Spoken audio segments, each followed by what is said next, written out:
ଜୟଗୁରୁ Debaraj welcome କରୁଛି ମୋ YouTube channel Devraj Live Vision. ଆପଣମାନେ କେମିତି ଅଛନ୍ତି? ମୁଁ ତ ଭଲ ଅଛି, ଆଶା କରୁଛି ଠାକୁରଙ୍କ ଦ୍ୱାରା ଆପଣମାନେ ଭଲରେ ଥିବେ। ଭଗବାନ ସମସ୍ତଙ୍କର ମଙ୍ଗଳ କରନ୍ତୁ। ଆସନ୍ତୁ ଯିବା ଗୋଟେ ନୂଆ ବ୍ଲଗ୍କୁ। ଆଜି ନୂଆ ବ୍ଲଗ୍କୁ ଯିବା ଗୋଟେ ବିଶେଷ ସତ୍ସଙ୍ଗ ଯିବା, ବିଶେଷ ସତ୍ସଙ୍ଗ ଦେଖିବା। ଶ୍ରଦ୍ଧା ରୀତି ଦାଦାଙ୍କର ବହୁତ ସୁନ୍ଦର ଯାଜନ। ଆପଣଙ୍କୁ କେମିତି କ'ଣ ଲାଗୁଛି ନିଶ୍ଚୟ କମେଣ୍ଟ କରିତେ ଜଣାଇବେ। ଆଉ ଡେରି କରିବାନି, ଆସନ୍ତୁ ଯିବା ଦେଖିବା ବିଶେଷ ସତ୍ସଙ୍ଗରେ ଶ୍ରଦ୍ଧା ରୀତି ଦାଦାଙ୍କର ବହୁତ ସୁନ୍ଦର ଯାଜନ। ଆସନ୍ତୁ। শ্রী শ্রী ঠাকুর পরমরাধা জগচ্চরণী শ্রী শ্রী লক্ষ্মীমা পরম পূজ্যপাদ আচার্যদেব শ্রী শ্রী বর্দা অধীর আচার্যদেব সহিংকার আশ্রমে শতকোটি প্রণাম। উপস্থিত মোর প্রাণর রীতি ভাইମାନେ কর্মী ভাইମାନେ ভাই ও ମାଆମାନେ ସମସ୍ତଙ୍କୁ ମୋର ଆନ୍ତରିକ ଜୟ। 4:30 ବେଳେ ମୋର ଯାଇ ଫୋନ୍ କଲା ଯେ ସତ୍ସଙ୍ଗ କରାଯିବ। ମୋର ମନ ବ୍ୟାକୁଳତା ହେଉଥିଲା ଯେ ରବିବାର ଟିକେ ଟିକେ ଯାଏ ଯେଉଁଠି ସୁବିଧା ହୁଏ, ଯାହା ସେ ମୋତେ ସୁଯୋଗ ଦେଇଛନ୍ତି। ଆଉ ଭାବ ଗମ୍ଭୀର ପରିବେଶ ସତ୍ସଙ୍ଗର ଭଜନ ବହୁତ ଦିନ ପୁରୁଣା ଭଜନ ଗୁଡ଼ିକ ଓଡ଼ିଆ ଭଜନ ସହିତ ଶେଷରେ ଯେଉଁ କୋରସଟି ହେଲା ଖୁବ୍ ଭଲ ଲାଗିଲା। ତ ସେ ଯେଉଁ ଆର ଘରକୁ ଆସିଥିଲେ ପ୍ରଥମେ ମୁଁ ଯାଇଥିଲି ଏଇ କେତେଜଣ ଲୋକଙ୍କୁ ଧରିକିରି ଭାଇମା ଓ ମାମାଙ୍କୁ ଧରିକିରି ସତ୍ସଙ୍ଗ ହେଇଥିଲା। ଆଜି ମଧ୍ୟ ସେ ସୁଯୋଗ ମୋତେ ଦେଇଛନ୍ତି। କଥାଟା ହେଉଛି ଏଟା ବହୁତ ମାନେ ଗୁରୁତ୍ୱପୂର୍ଣ୍ଣ କଥା। ଅଧିକାରୀ ଭାଇ କହୁଥିଲେ, ସେ ମୁଁ ଯଦି ଟାଇମ୍ ହୁଏ ସେ କଥାଟା କହିବି। ଆମେ ବହୁତ ସମୟ ଦେଖନ୍ତି, ମୁଁ ଯେତେବେଳେ ଘର ତିଆରି କଲି ବଡ଼ଦାଙ୍କ ଆଶୀର୍ବାଦ ନେଇକି ଜାଗା କିଣିଥିଲି ଆଉ ଦାଦାଙ୍କ ଆଶୀର୍ବାଦ ନେଇକିରି ଘରଟି ତିଆରି କଲି। ଦାଦା ସେତେବେଳେ ଆଶୀର୍ବାଦ କଲେ କ'ଣ ଜାଣିଛନ୍ତି?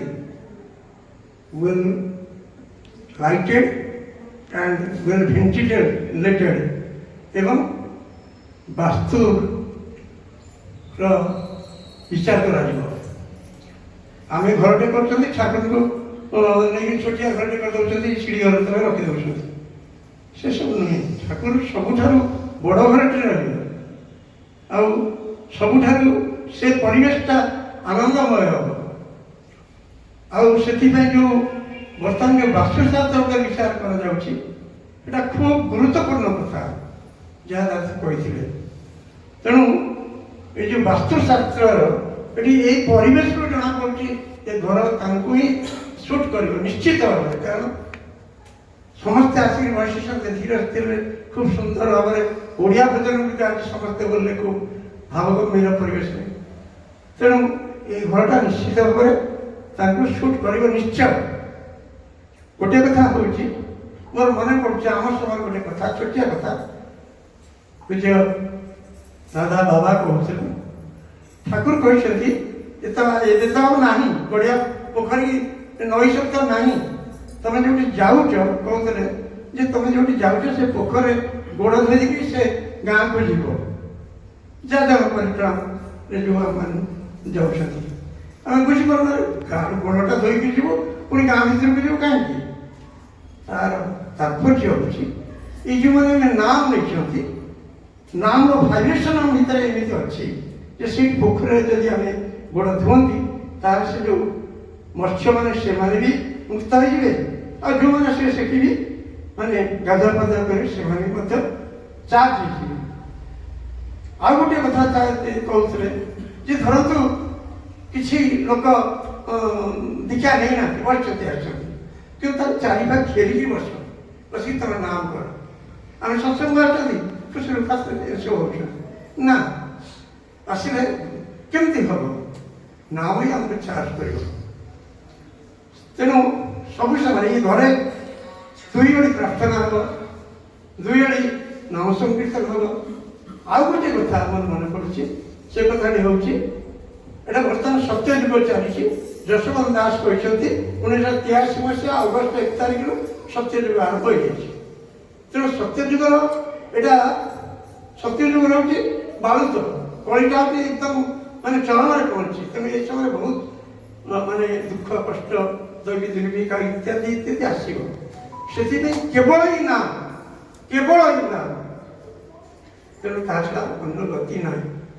ଆଉ ବିଶେଷ କରି ଏ ମାଆମାନଙ୍କୁ ମୁଁ କହିବି ଗୋଟେ କଥା, आमने पूर्व आ गए बर्तमान कौन देवता देवी माने सिद्ध नुहति मैंने जीवित नुहति आगे सब समस्त जानते जो पुणा जदि कौन गाँ मुंडे जदि अधिका टे पड़ जाए सागे सागे से फल पाई कि कौन देवादेवी अस्तित्व नहीं कारण तार पूजा अर्चना जहाँ विधान से सब किसी होनी किंतु एकमात्र ठाकुर मुकुलचंद्र जो सन्धिक्षण आसी चारोटी कथा कहुई प्रथम हूँ मातृदेव भव द्वितीय हूँ पितृदेव भव तापर हूँ आचार्य देव भव तापर हूँ जे अतिथि देव भव तापर हूँ ब्राह्मण देव भव यही मानी जदि प्रतिदिन सादरे अभ्यर्थना करा जाए ताहले कौन सी प्रकार असुविधा हम नहीं दादा कहते गोटे जगह ये कर्मी समय आम सभा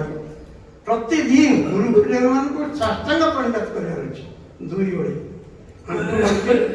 जो पक्ष गोड़ दिखा छंदी हम आ मुंड अंशद पक्षी जोटा प्रणाम विधान अच्छे आपने समस्त जानते निजर शरीर ठार से दूर देखी प्रणाम करेंगे प्रतिदिन प्रणाम करेंगे आ गोटे माँ मान को कहूँ विशेष कर चारोटी दीप प्रज्वलन अच्छे दीप प्रज्वलन जब कहि बहुत समय लगे तथापि चारोटी दीप कहीदे ठाकुर प्रथम दीपटी जल द्वितीय दीपटी जल वृंदावती पाखे आम सब ओडिशा लोक था वृंदावती पाखे जल तृतीय दीपटी जल आम रोषे घरे पितृपुरुष मान चतुर्दश दीपटी जल आम जेहेतु अच्छा लिंगराज ये कहतु जगन्नाथ कर कथा आउ गोटे कथा जो आरंभ करते बुआ खावा कथा यहाँ टपिक बाहर को पड़ जाए तथापि मुझे कथा कहूँ जो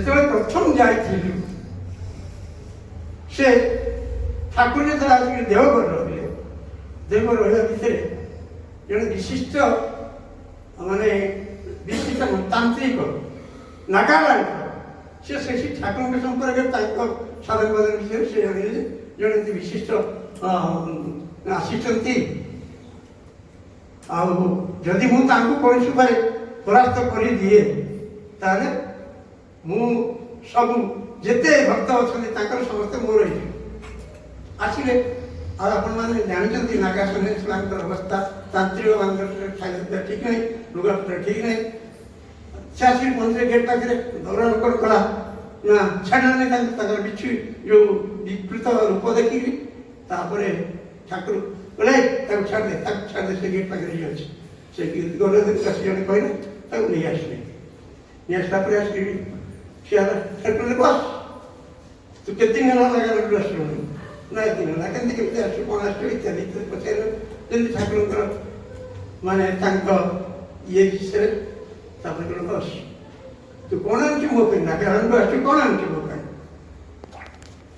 से ना कि आना ना तो ये थे बैग मुड़ी गोटे कौन पकई ना कि आना ना बाहर करना बाहर कर देख कौन गोटे बोतल अच्छी तार किसी महिला अच्छे 20टा अच्छे अरे तू नागालैंड मो मधु धरकी आसु अथच मत आनिक दौनु खोल खोल खोल ठीक है खोल तारे खा थपथपकी महुड़ा हाथ में पड़ा साला दूर साला पागल परवर्ती अवस्था कह से खाइला से कहला मु तो आसी भावती मु श्रेष्ठ तांत्रिक किंतु ये तो महातांत्रिक मोट बड़ तांत्रिक मुझे देखुची अच्छा हौ तांकर अच्छी जे अपन नाग साप पूजा देखिए मंत्र कर निश्चित भाव दंशिब है ठीक है सी गोटे नाग साप आनी ठाकुर पाखे छाड़े से नाग साप जाकि ठाकुर पाद तले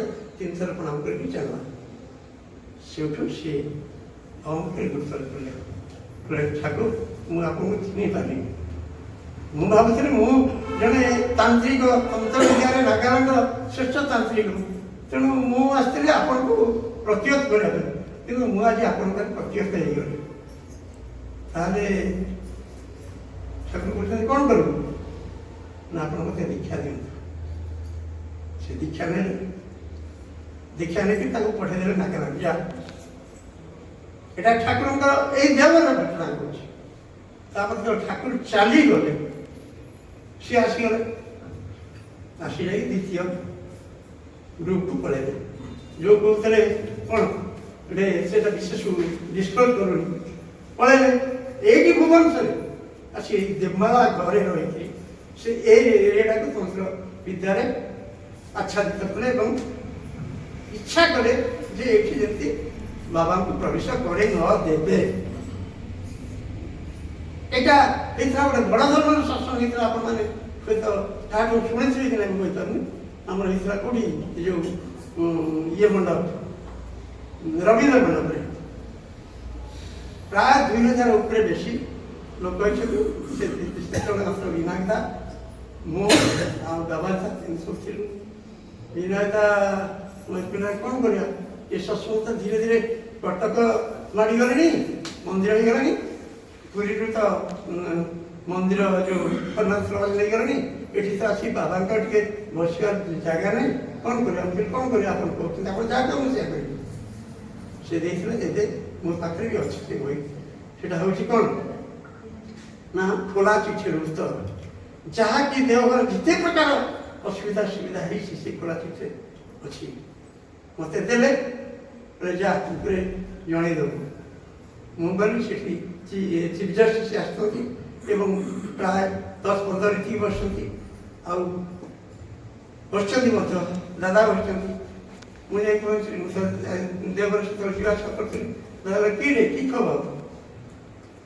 দাদা খুব ভালো না, আর কি? একটু গুঞ্জন হচ্ছে বাইরে,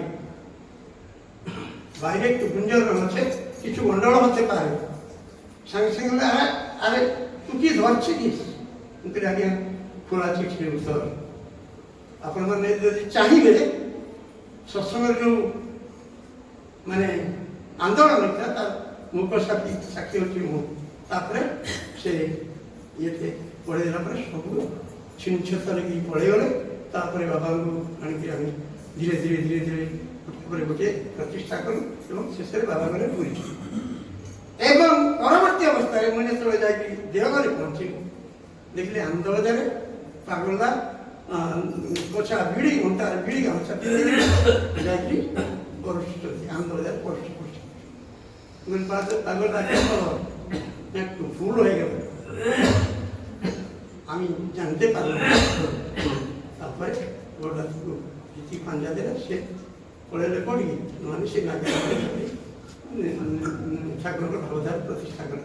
ତେଣୁ କହିବାର କଥା ହେଉଛି ଏ ସତ୍ସଙ୍ଗ ଭିତରେ ବର୍ତ୍ତମାନ ଯେଉଁ ପରିସ୍ଥିତି, ଆମମାନଙ୍କୁ ଆଚାର୍ଯ୍ୟ କହୁଛନ୍ତି ଖାଲି ଲିପିବାର କ'ଣ? ଲିପିବାର ମାନେ ଆମକୁ ଯାହା କହିଲେ ଆମକୁ ନିଜେ ଆଗେ ମାନେ ଯାହା କହନ୍ତି ହୃଦୟ କିଣିବାକୁ ପଡ଼ିବ। ନିଜେ ଆଗେ ନିଜେ ହେଇକି ଯିବାକୁ ପଡ଼ିବ। ଯେମିତି ପ୍ରତି ଘରେ ଘରେ ଯାଇକି ଯେଉଁ କଥା ଅଛି ତାଙ୍କର ଦରକାର ଡୋର ବି ଯେଉଁ କଥା ଅଛି ସେଇଟା ସମ୍ଭବ। କାରଣ ଦିନକୁ ଦିନକୁ ଦେଖନ୍ତୁ ଆପଣ ଅତ୍ୟନ୍ତ ଆଉ ମୁଁ ବିଶେଷ କିଛି କହୁନି, ସମୟ ମଧ୍ୟ ହେଇଗଲାଣି। ଆଉ ଗୋଟେ କଥା, ଛୋଟିଆ କଥା କହୁଥିଲେ ଆମ ସରୋଜ ଭାଇ, ଆପଣମାନଙ୍କ ସମସ୍ତଙ୍କର ଗୋଚର ଅର୍ଥେ ଏଇଟା ମୁଁ କହୁଛି। ଯେଉଁ ଝିଅ ପୁଅ ବା ଯାହାକୁ ଏ ଯେଉଁ ଜଣ୍ଡିସ୍ ହେବ, ଆପଣ କିଏ ରଖିଛି ନା ନାହିଁ ମୁଁ ଜାଣିନି। ମୋ ବାଡ଼ିରେ ମୁଁ ବହୁତ ଦିନ ହେଲା ପିଡ଼ିକା ଗଛ ରଖିଛି, ଯେଉଁଟାକି ଆପଣ ମେଡ଼ିକାଲ ସାଇନ୍ସ ଫେଲ୍ କଲେ ମଧ୍ୟ ଆପଣ ପିଡ଼ିକା ରସ 3 ଦିନ ପିଇବେ, ତାହେଲେ ନିଶ୍ଚିତ ଭାବରେ ଗ୍ୟାରେଣ୍ଟି ଆପଣ ଭଲ ହେଇଯିବେ। ତେଣୁ କିମ୍ବା ମୋ ଘର ଛାଡ଼ି କର, ଆପଣ ଯେଉଁ ବି ରୁହନ୍ତୁ, ପିଡ଼ିକା ପଥୁରୀ ଯଦି ୟୁଜ୍ କରିବେ ତାର ନିଶ୍ଚୟ ଭଲ ହେବ। ଆଉ ମୁଁ ବିଶେଷ କହୁନି, ରାତ୍ରୋଚନରେ ମନ ଭାଇ କିଏ ଘର ସୁଟ୍ କରୁ, ସେ ପ୍ରଭୁଙ୍କୁ ପ୍ରତିଷ୍ଠା କରି ସୁଖରେ ଆନନ୍ଦରେ ରୁହନ୍ତୁ, ଏହା ହିଁ ପ୍ରାର୍ଥନା ଏବଂ ସମସ୍ତଙ୍କର ସୁଦୀର୍ଘ ଜୀବନ କାମନା କରି ମୋର ବକ୍ତବ୍ୟ ଶେଷ। ଜୟ ଗୁରୁ।